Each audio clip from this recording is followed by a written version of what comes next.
Naimbag nga malam kada kayo kakayan. Pagtungtungan tayo man, tiniti nga malam. Iti mensahe, iti panakasalakan. Iti dati nga panahon nga isu iti kaimportantian nga doktrina kan sursuro iti Dios nga umuna nga kayat ti Dios nga mamuan tayo. Isu iti sursuro may panggap iti panakasalakan. Nga madati baga kada kayo kakailan kang kakabagyan. Hanyo kadi nga mo nga iti panakaisalakan kat naitrabahuan. Sakbeng ituloy ko diya dawdawata kada kayo kakailian kan kakabagyan. Dawdawatak man nga dengan yung iti mensahe nga dati nga na ti maudi. Gapusta hako kayat nga ma-misunderstood na iti dito statement ko nga dito eh. Nga ti panakaisalakan no sasaritaan tayo iti Biblia, adadalan tayo iti panakaisalakan iti tao kat naitrabahuan. Da kayo nga kahit nga mangtilukan yak, kan manggurgura kan yak. Wen, i-share yung nga dagos na ito, iwaras yung nga dagos tapno mangagdadag iti dagduma. Gapustag pa iso ha kung nga baliwan yung statement ko. Iti panakaisalakan iti tao kat naitrabahuan. Ilalawag ko diya kat kung sa uwan nga diya eh. No kunak nga iti panakaisalakan ti tao kat naitrabahuan day tayo ti Diyos. Haan lang nga natin nagdaytang ay tad na kanyam no di kat intrabahuan day tayo ti Diyos kapusta amuna nga iti tao iti kabalan kan trabaho iti tao kat haan nga umanay nga mangisalakan kanya na. Iti umanay kan perpekto kan kaakseptar nga trabaho nga iti tao kat maakseptar iti Dios kan isalakan na kat babaan matlang iti Dios. Iso nga iti dating malam. Kaya't kung ay baga kada kayo. Iti panakaisalakan iti tao. Kat nagtao iti panagtrabaho ni Diyos Ama. Nga isuna tinang disenyo iti plano ti panakaisalakan nga ada iti maparti. Ada ti daton. Nga isu ti perpekto nga mangisalakan ti tao. Nga ti panakaisalakan iti tao kat nagtao iti panagtrabaho ni Jesucristo ti panagboluntaryo na. Nga isuna tagbalin nga daton kan perpekto nga sakripisyo ta iti lubong awan ti umanay nga qualified uray anghel kat han nga umanay nga qualified nga mangisalakan. Sungay trabahuan ni Kristo Jesus in execute na iti plano ni Diyos Ama. Oan, ti panakaisalakan kat babaan ti trabaho ti Santo Espiritu. Gapusta ti bukod iti panunot ti tao hanna nga maapresyar kan pagan ano na nga dagiti nga banag isu nga dito nga trabaho ti Santo Espiritu nga lukatan na ti kapanunutan tayo konbiktaran na kada tayo kan na iti biag iti dati natay nga spirit dati natay nga espiritu ti espiritual nga sad iti tao tapno taray gagayon na dagiti banang iti Dios amon na kan makita na kan maapresyar na kan mabaalan na nga awaton ni Jesucristo iti biag na. Dayta iti trabaho iti Dios. Intrabahuan na. Kahit ko'y baga kada kayo, haan nga ti tao, iti nangitrabaho, ti panakaisalakan na. Tay ti bukod iti tao, uray tupay di nga pulo nga bilin.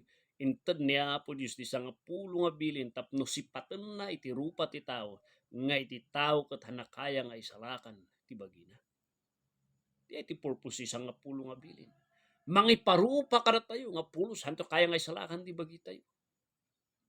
Isurita ti rason nga iti kaskas dao kan naparabon nga panagpanpanunot iti Dios.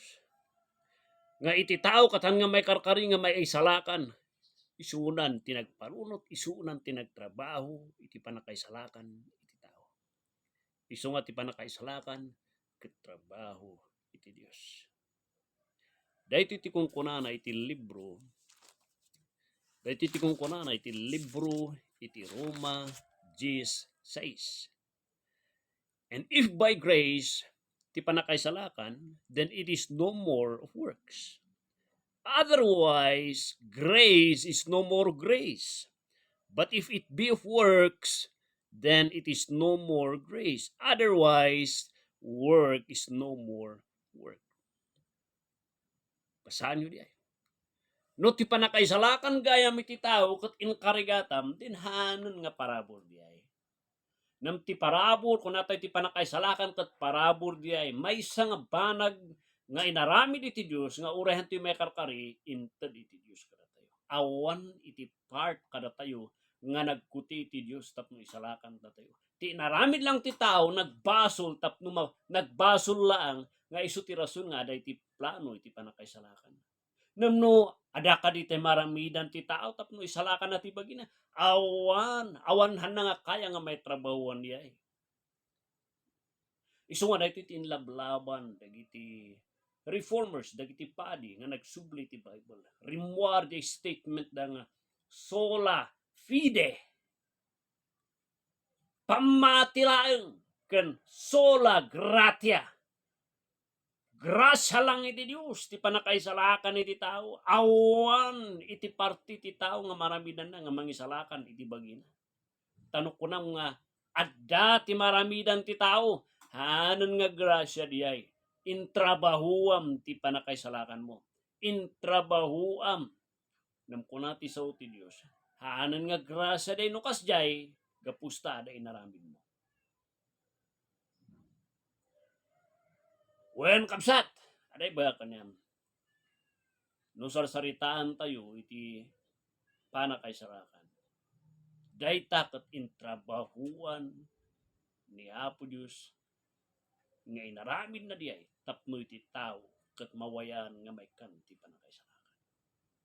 Ket sino ti mangisalakan? Ni Jesucristo kapsat. No talkom isuna ti biyag mo. Anayem isuna nga manubot ken mangisalakan mo. Aday ti biyag mo nagtanay. Dijay ti kahit kung idanon kada kayo kapsat. Sapay kumatay ti ababa nga mensahe nga daytoy. Makita yu. Ngay ti panakaisalakan iti tao ket intrabahuan, naitrabahuan. Intrabahuan, naitrabahuan iti Dios. Kapusta ti tao hanna kaya nga itrabahuan ti panakaisalakan. Ket babaan ti pamati. Sinsiro nga nagtao iti puso nga ibagam tingiwat mo. Ada ti biyag mo hagnanayon. Magunod mo ti panakaisalakan. Ngayon trabahuan ni Diyos Ama. Ngayon trabahuan ni Jesucristo. Ngayon trabahuan ni ti Santo Espiritu. Dijay ti panunutan nyo. Ti panakaisalakan na itrabahuan, intrabahuan ni Apo Diyos, ni Jesucristo, ken ti Diyos Santo Espiritu. Nga iti tao, intrabahuan na diay, kapusta ti tao hanakaya nga itrabahuan ti panakaisalakan na. Isu na lang ti makaramid. God bless you.